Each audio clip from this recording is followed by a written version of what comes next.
ఎమ్మెల్యేలు ప్రజాప్రతినిధుల సూచనలతో నెల్లూరు జిల్లాలో నామినేటెడ్ పోస్టులు భర్తీ చేస్తామని మంత్రి ఫరూక్ తెలిపారు. నెల్లూరు టీడీపీ కార్యాలయంలో పార్టీ సమన్వయ కమిటీ సమావేశం నిర్వహించారు.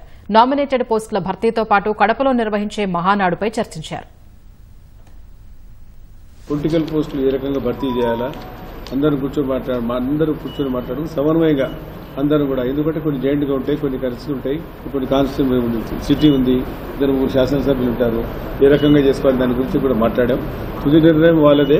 తర్వాత కడపలో జరగబోయే మహానాడు గురించి కూడా చాలాసేపు చర్చ జరిగింది. కడపలో పెడితే కడప 5 జిల్లాలకు కూడా సెంటర్ అవుతుందని చెప్పి ఇటు చిత్తూరు, కడప, అనంతపురం, కర్నూలు, నెల్లూరుకు కడపలో పెడితే బాగుంటుందని చెప్పి, ఎందుకంటే ఇదివరకు కడపలో కూడా ఎలాంటివి పార్టీ తరఫున పెద్ద కార్యక్రమం జరగలేదు కాబట్టి కడపలో చేయాలని ఒక నిర్ణయం తీసుకోవడం జరిగిందండి. దానికి కడప అయితే సెంటర్ అవుతుంది.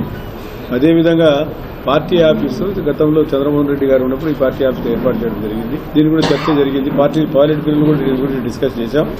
ఈ పార్టీ ఆఫీస్ని అమ్మి కడదామా, ఈ పార్టీ ఆఫీస్ పెట్టి ఇంకో ప్రభుత్వ స్థలమా లేక ప్రైవేట్ స్థలమా కొనుక్కొని ఒక అడుగుమైన చూడ దాదాపు ఎకరాకు తగ్గకుండా అక్కడ పార్టీ ఆఫీస్ కొత్తగా ఏర్పాటు చేసుకోవాలని నిర్ణయం కూడా తీసుకోవడం జరిగింది.